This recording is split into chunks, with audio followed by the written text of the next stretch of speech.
दोस्तों आज मैं आपके लिए लेके आया हूँ मुस्लिम शासक अलाउद्दीन खिलजी की ज़िंदगी से जुड़ी हुई एक झलक। खिलजी ने हिंदू राजा से लूटा इतना खजाना ले जाने में लगे 2.5 महीने, इतिहास की सबसे बड़ी लूट। खिलजी के वफादार किन्नर और हमलावर मलिक काफूर का जब मन खजाने से नहीं भरा तो उसने महाराजा प्रताप रुद्र की पगड़ी में लगा कोह-ए-नूर भी मांग लिया। अलाउद्दीन खिलजी ने साल 1296 में दिल्ली की गद्दी संभाली और उसने उत्तर से लेकर दक्षिण तक खिलजी साम्राज्य का विस्तार किया।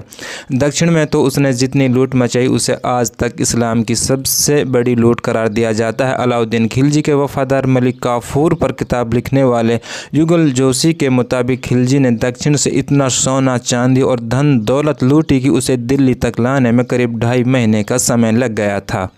अलाउद्दीन खिलजी ने जब दिल्ली सल्तनत की गद्दी संभाली तो अपने वफादार किन्नर मलिक काफूर को दक्षिण पर हमला करने भेजा। काफूर 60,000 सैनिकों की फौज लेकर दक्षिण के ताकतवर और वैभवशाली काकतीय साम्राज्य पर हमला करने निकल पड़ा। वारंगल किले के राजा प्रताप रुद्र इससे पहले एक बार खिलजी को हराकर वापस भेज चुके थे और इस बार भी पीछे हटने को तैयार नहीं थे। जब उन्हें खिलजी की सेना के आने की सूचना मिली तो अपने सैनिकों को इकट्ठा किया और लोहा लेने की तैयारी कर ली। युगल जोशी अपनी किताब अग्निकाल सल्तनत कालीन सिपह सालार मलिक काफूर की कहानी में लिखते हैं कि मलिक काफूर करीब 1 महीने तक वारंगल किले के बाहर डेरा डाले रहा, लेकिन उसे कोई सफलता नहीं मिली। वारंगल किले की सुरक्षा बहुत ही ज़बरदस्त थी। पहली सुरक्षा बाहरी दीवार थी, इसके बाद दूसरी सुरक्षा दीवार थी। राजा प्रताप रुद्र ने अपने सैनिकों को बाहरी किले में ही ठहराया था। किसी तरह मलिक काफूर ने बाहरी किले को ध्वस्त करने में सफलता हासिल कर ली। मजबूरन सभी सैनिकों को अंदर के किले में शरण लेनी पड़ी। वहां व्यवस्था फैल गई। राजा प्रताप रुद्र को इतने सारे सैनिकों के रहने खाने पीने की व्यवस्था करना भारी पड़ने लगा। किले के अंदर गंदगी का अंबार लग गया। बदबू और बीमारी से जीना मुश्किल हो गया। राजा प्रताप रुद्र के सेनापति राणक देव उनसे बार बार खिलजी की फौज से सीधा लोहा लेने का अनुरोध करते रहे, लेकिन प्रताप रुद्र ने अपने मन में ठान लिया था कि वह अपने सैनिकों का बलिदान नहीं करेंगे और समझौता करने का फैसला बना लिया। काफूर के पास समझौते का प्रस्ताव भेजा तो वह हक्का बक्का रह गया और पूछा कि समझौते के बदले उन्हें क्या मिलेगा। राजा प्रताप रुद्र के सलाहकारों ने कहा कि 1000 सोने से लदे गधे, 10 राजसी हाथी जो सोने चांदी से भरे होंगे और 1000 घोड़े। इस पर मलिक काफूर आग बबूला हो गया और कहा कि आपके राजा ने हमारे सुल्तान की बस इतनी कीमत लगाई। उसने संधि करने का न्योता ठुकरा दिया।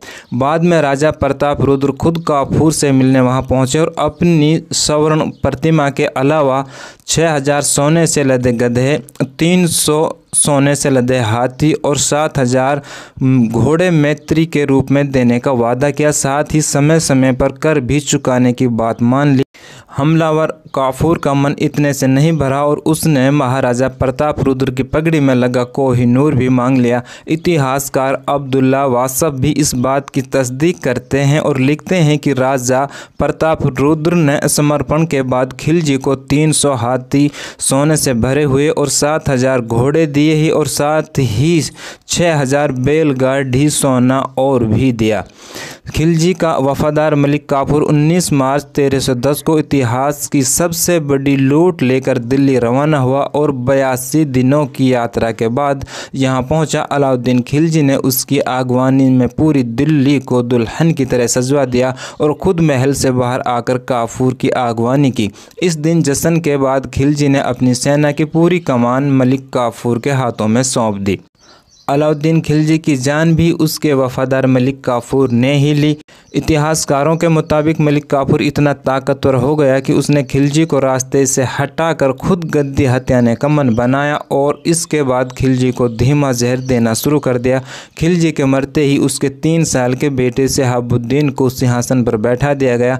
हालांकि इतने मलिक काफूर की चाल कामयाब होती इससे पहले ही खिलजी के एक वफादार ने काफूर की गला रेत कर हत्या कर दी।